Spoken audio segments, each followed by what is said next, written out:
உலகத்துல பல்வேறு இடத்துல சண்டை நடந்துகிட்டு இருக்கு. ஒரு சண்டை முடிஞ்சா இன்னொரு சண்டை, இன்னொரு சண்டை ஒரு சண்டை முடிஞ்சா இன்னொரு சண்டை. அது மாரி ஒரு போராவே நடந்துகிட்டு இருக்கு. இதுல எந்த மாரியான சண்டைங்க வந்து எதுக்காக இந்தியாவுல அ நெறைய விஷயங்கள பாதிக்கப்படும் அப்படின்னு நம்ம பார்த்தோம்னா, இப்ப கேஸு, ஆயில் வந்து தட்டுப்பாடு வந்திருக்கு அப்படின்னு பார்க்கிறோம். அதுக்கு காரணம் பார்த்தோம்னா, அமெரிக்கா, இஸ்ராயல் வந்து ஈரான அடிச்சுக்கிட்டு இருக்காங்க.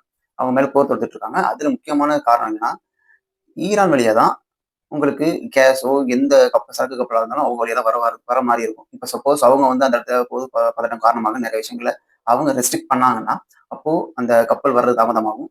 இல்ல சப்போஸ் அவங்க இந்த கிடைக்காம கூட பண்ணலாம். அப்ப அது மாரி விஷயம் நடந்ததுன்னா, இந்தியாவுக்கு கிடைக்கிற கேஸோ, இல்ல ஆயிலோ வர்றது தாமதமாகலாம். இல்ல கிடைக்காம கூட போகலாம். தட்டுப்பாடு ஏற்படலாம். அதுதான் இப்ப இந்தியாவுல நடக்க ஆரம்பிச்சிருக்கு. இப்ப நம்ம இன்னொரு விஷயம், அது ஒரு விஷயம். இப்போ இஸ்ரேலும், அமெரிக்காவும் ஈரான் மேல தொடர்ந்து போர் தொடுத்தது மூலமா, அங்க அந்த தலைவரோட குடும்பமே கொல்லப்பட்டிருக்காங்க. அங்க இருந்த தலைவரோட அவங்களுடைய குடும்பம், அவங்களுடைய அதாவது குழந்தைங்க முதற்கொண்டு கொல்லப்பட்டிருக்காங்க. அது மட்டும் இல்லாம அமெரிக்கா வந்து தாக்குதல் நடத்தின ஒரு ஸ்கூல் மேல போட்டிருக்காங்க. அந்த ஸ்கூல்ல ஒரு 160 குழந்தைங்க கிட்ட இறந்துட்டாங்க. இதெல்லாம் ரொம்ப பயங்கரவாத தாக்குதல் அப்படின்னு சொல்லிட்டு ஈரான் வந்து அறிவிக்கிறாங்க.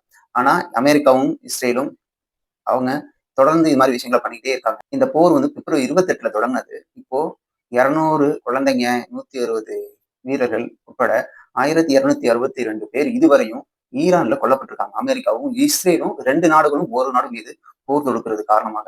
இதுல பல்வேறு காரணங்கள் இருக்கு. அதாவது உக்ரைன், ரஷ்யா இதுக்கு முன்னாடி போர் நடந்தது. அதுல பல்வேறு காரணங்கள் இருந்தது. அதே மாதிரி தான் இதுக்கும் பல்வேறு காரணங்கள் இருக்கு. ஆனா இந்த காரணங்கள் எல்லாம் அப்பாவி மக்கள் வந்து செத்துக்கிட்டு இருக்காங்க. நீங்க பொருளாதார தடை நெறைய விஷயங்கள் பண்ணீங்கன்னா, அதுக்கு வந்து சின்ன பிள்ளைங்க, குழந்தைங்க இவங்கலாம் சாக வேண்டிய அவசியம் ஏன் வந்தது? இது மாரியான அ நிகழ்வுகள் ரொம்ப காலமாவே நடந்துகிட்டு இருக்கு. இத வந்து தடுக்க மத்த இதர நாடுகள் வந்து முயற்சி எடுத்துக்கிட்டு இருக்காங்க.